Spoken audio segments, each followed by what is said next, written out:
रामनवमी का जुलूस निकलता है। जब श्री हनुमान जी की शोभा यात्रा निकलती है तो नाम तो राम जी का होता है, मर्यादा पुरुषोत्तम का होता है, लेकिन उसमें एक ख़ास कम्युनिटी होती है। कुछ ऐसे लोग होते हैं, ऐसे उपद्रवी होते हैं जो ये चाहते हैं कि देश का माहौल ख़राब हो, क्योंकि उसकी पुष्टपनाही उसके पीछे कुछ ऐसे लोग होते हैं जो ये चाहते हैं कि इस देश के अंदर नफ़रत का बाज़ार गर्म हो, लोग आपस में लड़ें। वो चाहते हैं कि देश के अंदर खून खराबा हो, जिससे उनकी सियासी रोटियां सिकती रहें और वो सत्ता में बने रहें। इसका प्रदर्शन आपने पूरे देश के अंदर देखा, आपने राजस्थान के अंदर भी देखा, आपने मध्य प्रदेश के अंदर भी देखा, आपने बिहार के अंदर भी देखा, आपने दिल्ली के अंदर भी देखा। हज़ारों वीडियोज़ ऐसे मौजूद हैं कि जब मस्जिदों पर चढ़कर भगवा फहराया गया। हज़ारों वीडियोज़ ऐसे मौजूद हैं कि जब मस्जिद के सामने खड़े होकर ये नारा लगाया गया कि जब फ़लाँ कम्युनिटी के लोग काटे जाएंगे तो राम राम चिल्लाएंगे। वो ये कहा गया उसमें कि अगर हिंदुस्तान में रहना है तो जय श्री राम कहना है। वो जय श्री राम का जो इस्तेमाल कर रहे हैं, उन्होंने तो जय श्री राम को एक दहशत बना दिया, एक गाली बना दिया, एक उकसाने का एक ज़रिया बना दिया, जिसके नाम पर ये लिंचिंग कर रहे हैं, लोगों को डरा रहे हैं। जबकि है राम के वजूद पे हिंदुस्तान को नाज, अहले नज़र समझते हैं उनको इमाम हिंद। यह अल्लामा इकबाल ने कहा, यह अल्लामा इकबाल ने कहा है कि हम उनको इमाम हिंद समझते हैं। और राम की अज़मत को मुसलमानों से बेहतर कौन समझ सकता है, जहाँ उनके मदरसों में राम जी को पढ़ाया जाता है। लेकिन उन्होंने पूरी तरीके से ये जो आज के लोग हैं जो चाहते हैं माहौल ख़राब करना, वो किया। और जाहिर है कि मुल्क के अंदर जब जब इस तरह के जुलूस निकलेंगे तो हालात ख़राब होंगे। बाकी मुल्क के अंदर इतने सारे जुलूस निकलते हैं, धार्मिक भी निकलते हैं, उसके अलावा और भी बहुत सारे निकलते हैं।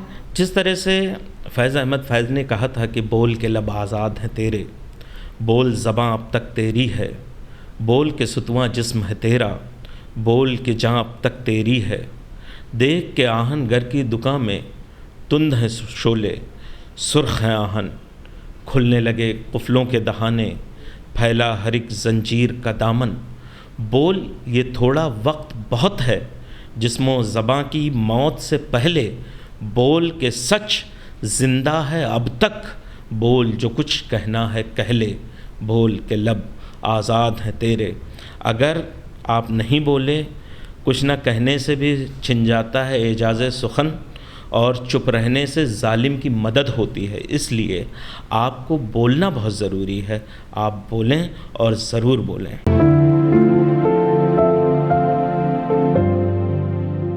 बाबा साहब भीमराव अंबेडकर जी वो एक ऐसी शख्सियत हैं जिन्होंने हिंदुस्तान को, भारत को संविधान दिया है।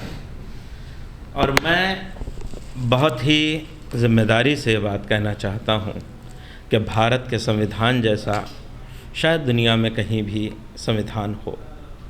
यहाँ तो बराबरी है, यहाँ सुख है, शांति है, जिसके साथ लोग भाईचारे के साथ रह सकते हैं।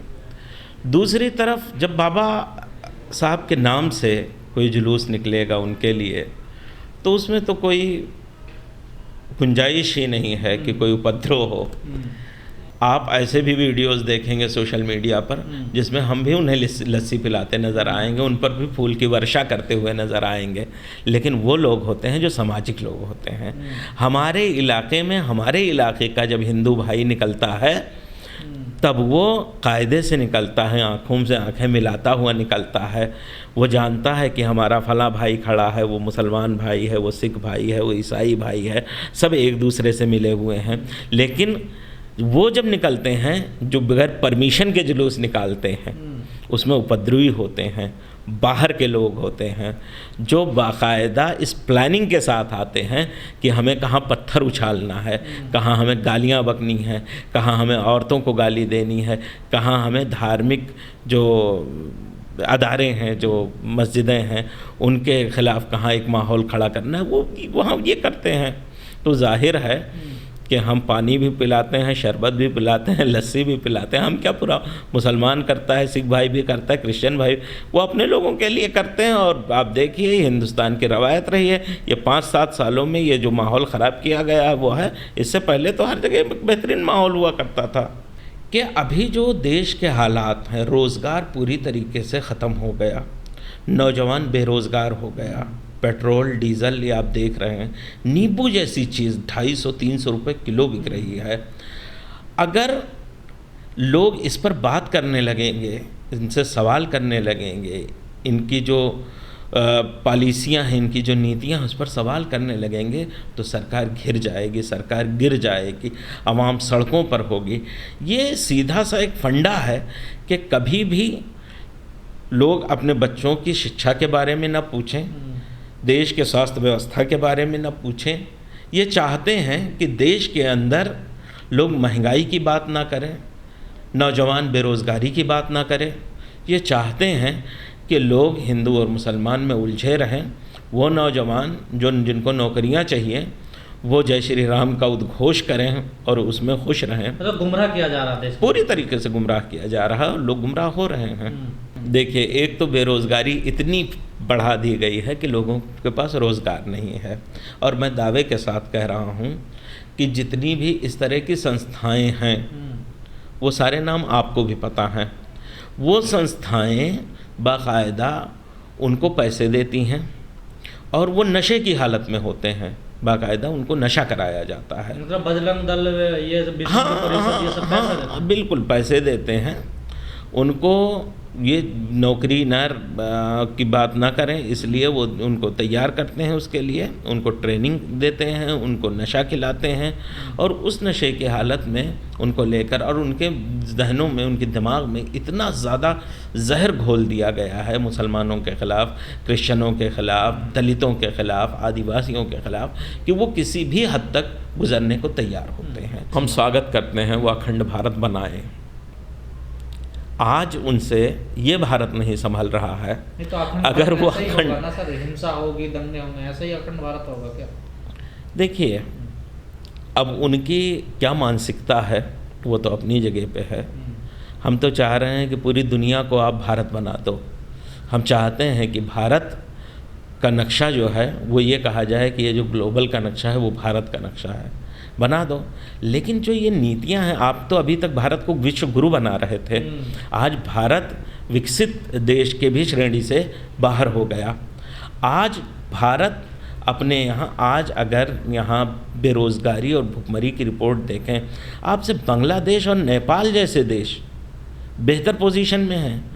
नेपाल में उतनी भुखमरी नहीं है जितनी आपके यहाँ है, बांग्लादेश में नहीं है। रोज़ बरोज़ आपका पैसा गिरता जा रहा है, आपकी करेंसी गिरती जा रही है। आपके यहाँ दुनिया में सबसे ज़्यादा यूथ हैं, लेकिन सबसे ज़्यादा बेरोज़गार भी आप ही के यहाँ हैं।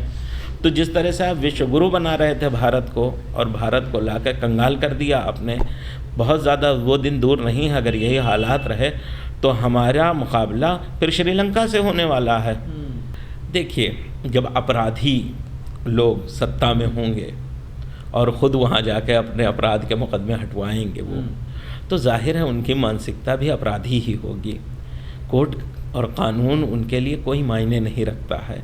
वो कहते हैं कि हम तमाम एजेंसियों को अपनी जेब में रखते हैं और हम कोर्ट को भी अपनी जेब में रखते हैं। इससे पहले राम मंदिर का जब फैसला आने वाला था तो उन्होंने कहा अगर फैसला राम मंदिर के फेवर में आया तो ठीक, अगर नहीं आया तो हम नहीं मानेंगे।